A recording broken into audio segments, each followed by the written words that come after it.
bird machine. Check.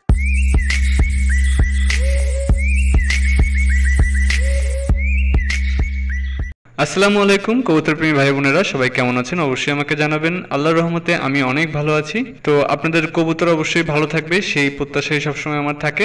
আজ যেটা আলোচনা করব সেটা হচ্ছে কবুতর কি আসলে শীতে বেশি অসুস্থ হয় কিনা সেই বিষয়টি নিয়ে কথা বলবো। তো আমি যখন কবুতর পালন শুরু করি, বেশি দিন আগের ঘটনা না, প্রায় 2 বছরের মতো আগের ঘটনা, তখন আমি একটি কর্মশালায় যোগদান করেছিলাম। তো সেই কর্মশালাটিতে আমার এই একই প্রশ্ন ছিল এবং সেই কর্মশালাটি ছিল ওই শীতের দিনেই। তো আমি তখন জিজ্ঞেস করেছিলাম যে আমি জানি কবুতর শীতের দিনে বেশি অসুস্থ হয়, তখন আমি সেটাই জানতাম এবং সেটা জিজ্ঞেস করাতে যিনি আসলে ওখানের মূল বক্তা ছিলেন তিনি আমার সাথে সম্পূর্ণ দ্বিমত পোষণ করলেন এবং আমাকে জানালেন যে শীতের দিনেই কবুতর বেশি ভালো থাকে। আমার প্রশ্ন ছিল তাহলে এই কথাটি আমরা কেন জানি যে শীতের দিনে কবুতর অসুস্থ হয়ে পড়ে? তো তিনি আমাকে যেটি জানালেন সেটি হচ্ছে এটি আমাদের মধ্যে একটি কুসংস্কার রয়েছে। আমরা আসলে জেনে আসছি প্রথম থেকেই যে শীতের দিনে কবুতর অসুস্থ হয়ে পড়ে। যেমন আমরা জানি যে আমাদের শরীরে যদি কোনো অঙ্গ কেটে যায় তাহলে আমাদের টক খাওয়া যাবে না, অর্থাৎ লেবু খাওয়া যাবে না, কিন্তু আধুনিক সায়েন্স বলে যে লেবু কিন্তু আমাদের শরীরে সেই কাটা অংশটাকে শুকাতে অনেক বেশি সাহায্য করে এবং সেটি খাওয়া আমাদের জন্য খুব জরুরি যখন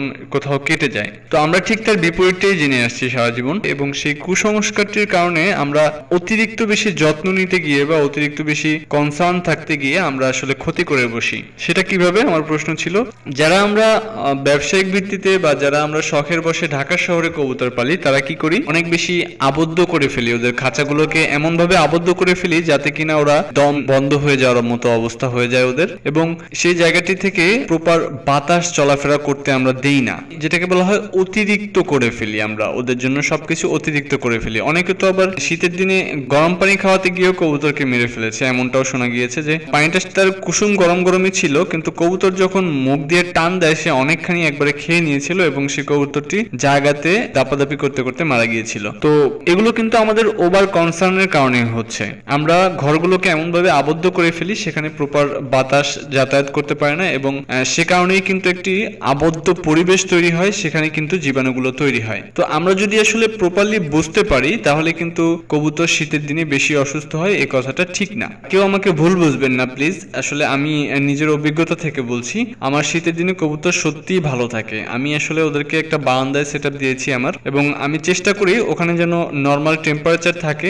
সেটার কারণে যদি একটু ঢেকে দিতে হয় ঢেকে দেই, বাট সেটা আমি কিন্তু পাটের যে চট রয়েছে অর্থাৎ যেই বস্তাগুলো আমাদের রয়েছে আমি সেটা ইউজ করি। বস্তার মধ্যে থেকে বাতাসটা প্রপার যাতায়াত করতে পারে। আপনারা যারা আমার লফট দেখেছেন বা আপনারা যারা আমার খাঁচা দেখেছেন সেখানে দেখেছেন যে আমি ছালার বস্তা ইউজ করেছি। সেটি ইউজ করেছি শুধুমাত্র পরিবেশটা গরম থাকবে ঠিকই, বাট সেটার মধ্যে আবদ্ধ হবে না, অর্থাৎ সেখান থেকে বাতাস চলাফেরা করতে পারবে। সবচেয়ে মূল ঘটনা হচ্ছে আমরা যেন ওদের খাঁচাকে আবদ্ধ রাখার জন্য কেউ পলিথিন ব্যবহার না করি। পলিথিনটা খুবই খারাপ হবে। পলিথিনটা ব্যবহার করলেই আসলে ওদের নিঃশ্বাস প্রশ্বাসে কষ্ট হয় এবং জায়গাটা আবদ্ধ হয়ে যায়। শীতের দিনে কিন্তু আমরা একটু অকর্মণ্য হয়ে পড়ি। সেটা হচ্ছে কেমন, আমরা দেখা যায় শীতের দিনে একটু নড়াচড়া করতে কষ্ট হয়, হাত পা ভেজাতে কষ্ট হয়, যে কারণে আমরা একটু পরিষ্কার পরিচ্ছন্নতা কম রাখি। কবুতরের যে লফট গুলো রয়েছে সেখানে পরিষ্কার কম করি, যে কারণেও কিন্তু কবুতর অসুস্থ হয়ে যেতে পারে। সুতরাং আপনার প্রপার যত্ন বুঝে শুনে ওদের প্রপার বাসস্থান দিতে পারেন তাহলে কিন্তু কবুতর শীতের দিনে বেশি অসুস্থ হওয়ার কোনো মতেই কথা না।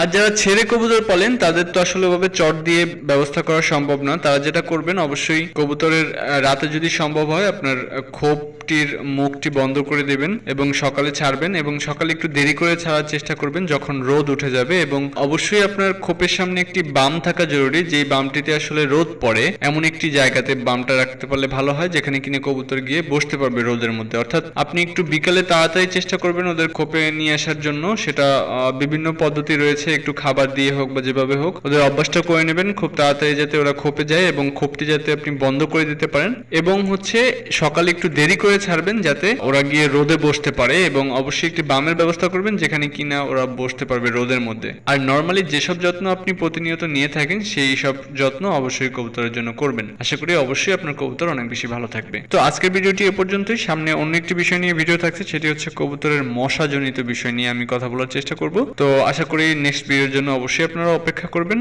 আমি কালই হয়তো আপনাদের জন্য একটি নতুন ভিডিও নিয়ে আসবো। সবাই ভালো থাকবেন। আল্লাহ হাফেজ।